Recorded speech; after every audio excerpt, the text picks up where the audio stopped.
Oh guys, this is Indian Chief 741 again here.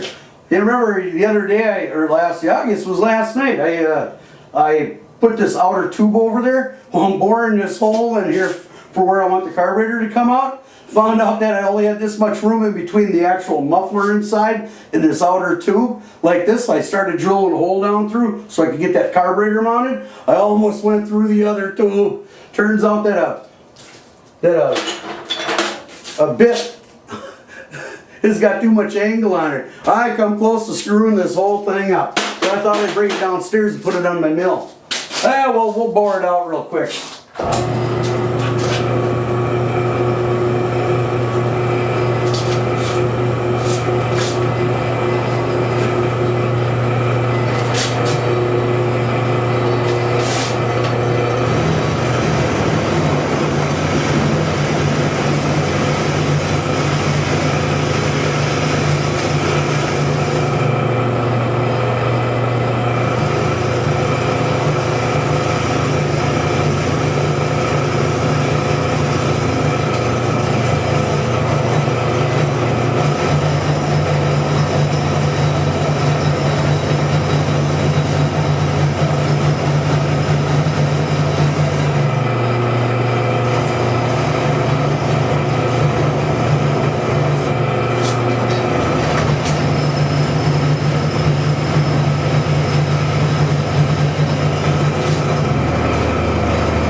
Now you can see how this, there's the original pipe. Carburetor's going to go here. Fuel's going to come all the way down. Little chamber in the end here. It's going to come all the way back down through and back up into the motor. Should work well.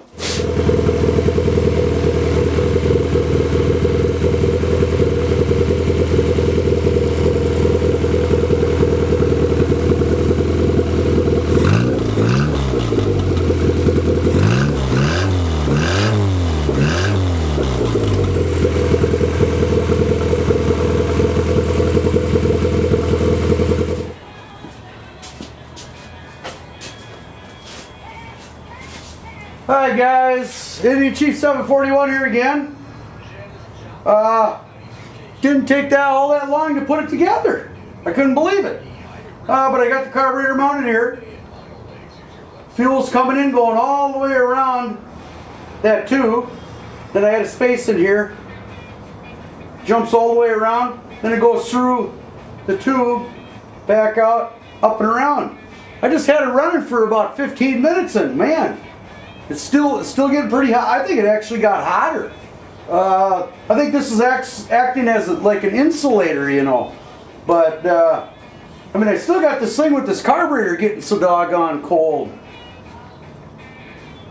The temperature on the outside was running at about still 216 on this side, 280 over here. So it must be helping vaporize the gas.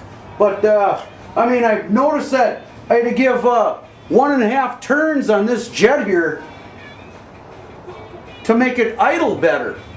I mean, that's got to, I mean, after it warmed up, I mean, that kind of tells me that it must be working. I'm almost out of gas, so I wasn't putting in at 20 ounces, but I put in about this much. I don't know, it must have been 10 ounces, and it ran for 20, I think it was about 20 minutes. Wasn't even really paying attention. But I mean, I've noticed that I don't even hardly have to choke it anymore to start it. Before I had to choke it every time. Now this time the throttle response is, for as far as that fuel has got to go to get up into the propane, I really was kind of scared that the throttle response would get a little screwed up, but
idea of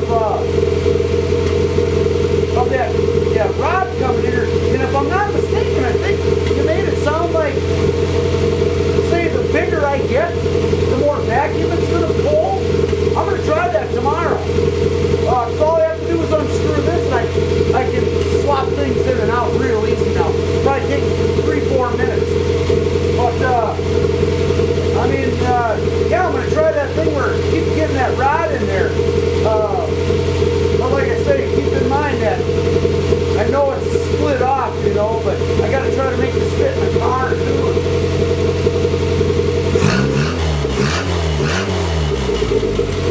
I just don't know why that wouldn't work in a car. I mean, the throttle response is right there. I mean, I'm really debating whether I walk away from this for a little bit and work on my Kia.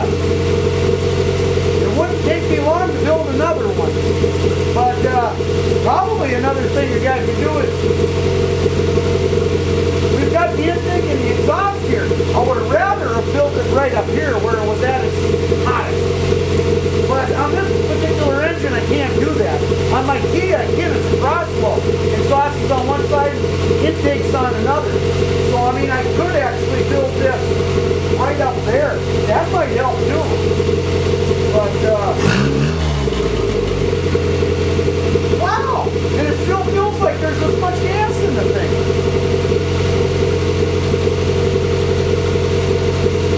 I don't know. Like you say, guys, leave all the comments you want. I need all the ideas I can get. And really like to get this thing cooking this winter. Actually, if nothing else, it's keeping me out of the bar. So, hey, thanks a lot for listening.